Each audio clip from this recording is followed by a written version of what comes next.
They sealed James's body in Section C and gathered in the main chamber. 4 people left. 4 scientists who'd come to study thermal vents and had instead awakened something that had been sleeping for 10,000 years. Marcus tried the emergency radio again. Static. He tried the backup system. More static. Every frequency was jammed. Whatever was outside the station had cut them off completely from the surface. 2 weeks. Elena said quietly, "The submersible won't return for 2 weeks." And by then, she didn't finish the sentence. She didn't need to. They all knew what she meant. By then, they'd be dead. Or worse. Transformed into whatever those ice creatures were. Ahmed sat at his workstation, studying the symbols Sarah had photographed from the probe. He'd been quiet since James died. Too quiet. Sarah noticed he kept touching his temples, like he had a headache. "Ahmed, are you okay?"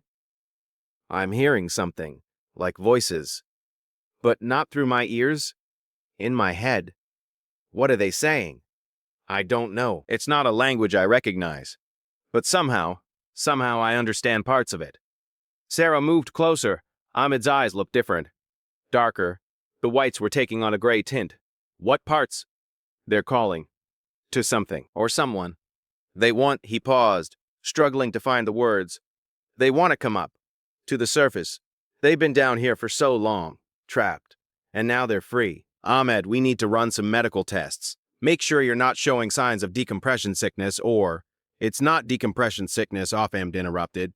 "It's them. The things outside.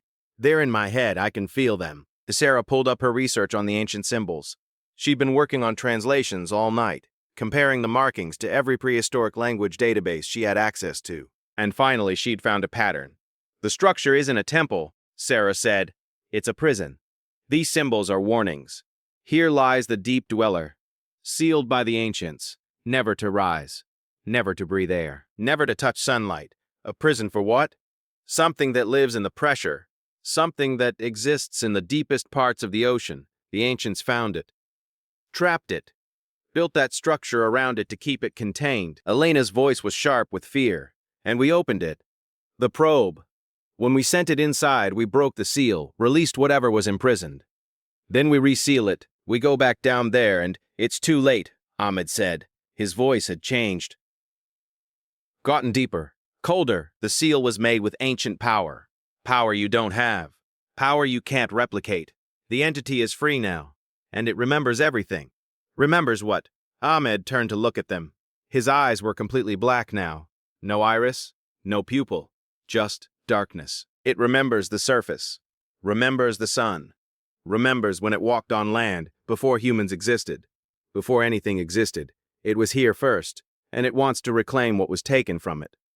Rebecca grabbed a sedative from the medical kit. "Ahmed, you're not well. You need to..." Ahmed moved faster than should have been possible. One moment he was sitting, the next he was standing, his hand wrapped around Rebecca's throat. His skin was pale now, ice pale. Frost formed where he touched her. "Ahmed, let her go," Marcus shouted. Ahmed's head tilted, like a puppet being controlled by inexperienced hands. "Ahmed is still here. Somewhere. But he's becoming part of us. Part of the deep. Just like all of you will." Sarah grabbed the emergency flare gun from the wall. "Let her go, or I shoot. Fire won't work down here. The pressure.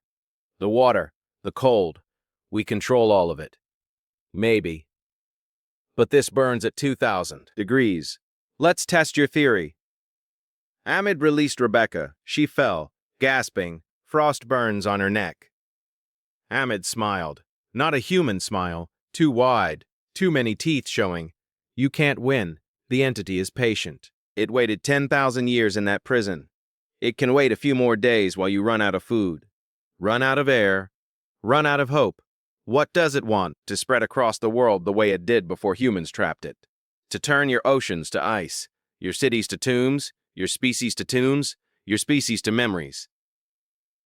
Marcus raised his hands, trying to stay calm. "Ahmad, I know you're in there. Fight it. Whatever this thing is, fight it." For just a moment, Ahmed's eyes cleared, became human again. "Marcus, I'm sorry. I can't. It's too strong. It's showing me things. The surface. The sun. It wants me to help it reach."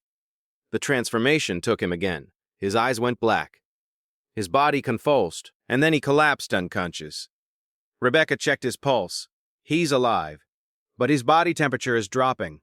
Fast, he's at 90 degrees, 85. At this rate, he'll freeze to death in an hour. The entity is converting him, Sarah said, turning him into one of those ice creatures, using him as a host. Can we stop it? I don't know. Maybe if we raise his body temperature, keep him warm, fight the cold. They carried Ahmed to the medical bay, set up heating lamps, wrapped him in thermal blankets. His temperature stabilized at 70 degrees, low enough to kill a normal human, but Ahmed was still breathing. Marcus pulled Sarah aside. We need to talk. Privately. In the corridor, Marcus spoke quietly. If Ahmed is being transformed, he's a threat. To all of us. We might need to make a decision. You mean kill him. I mean protect the rest of the crew. He's one of us. Not anymore. You saw his eyes. Whatever that thing is, it's taking high. Over. And when the transformation is complete, he won't hesitate to kill us. Sarah knew Marcus was right, but the thought of killing Ahmed, of giving up on him, felt like surrender, like admitting they'd already lost. Give me 24 hours. Let me try to find a way to reverse it. If I can't, she took a breath. If I can't, then we do what we have to. Marcus nodded. 24 hours. But Sarah, if he wakes up and he's not himself, if he attacks, we'll be ready. That night, Sarah worked through the ancient texts, searching for anything that might help. The symbols talked about the entity, about its nature. It existed in pressure. Fed on isolation, grew stronger in darkness and cold. But there was one thing it feared, one weakness the ancients had exploited to trap it. Heat. Extreme heat. Fire so intense it could exist even under miles of water. Thermal vents. The station was powered by thermal vents. Superheated water rising from cracks in the Earth's crust. Temperatures reaching 700 degrees. If they could lure the entity close to the vents, trap it there, maybe they could destroy it the same way the ancients had sealed it. But there was a problem. The vents were outside the station, and to reach them, someone would have to go outside. Into the water, where the ice creatures waited. It was a suicide mission. Sarah was about to present her plan to Marcus when the alarm started. Rebecca's voice came over the intercom, panicked. He's awake. Ahmed's awake, and The transmission cut off. Sarah and Marcus ran to the medical bay. The door was open, the heating lamps were shattered. Frost covered the walls, the ceiling, the floor. And in the center of the room stood Ahmed. Except it wasn't Ahmed anymore. His skin was white as snow. His eyes were black voids. Ice had formed over his body like armor. And when he opened his mouth, frost, pee. Poured out instead of breath. Thank you for the host, the entity said through Ahmed's body. Now I understand your station, your systems, your weaknesses, and I know exactly how to tear it apart. Ahmed raised his hand. The temperature in the medical bay dropped 50 degrees in an instant. The metal walls groaned. Frost spread like a living thing. Marcus grabbed Sarah's arm. Run. They fled. Behind them, Ahmed followed. Not running. Walking. Slow, patient, because he didn't need to hurry. They were trapped, 7 miles down, with nowhere to go, and the entity was learning, growing stronger, using Ahmed to understand how to destroy the station, to kill them all, to rise to the surface.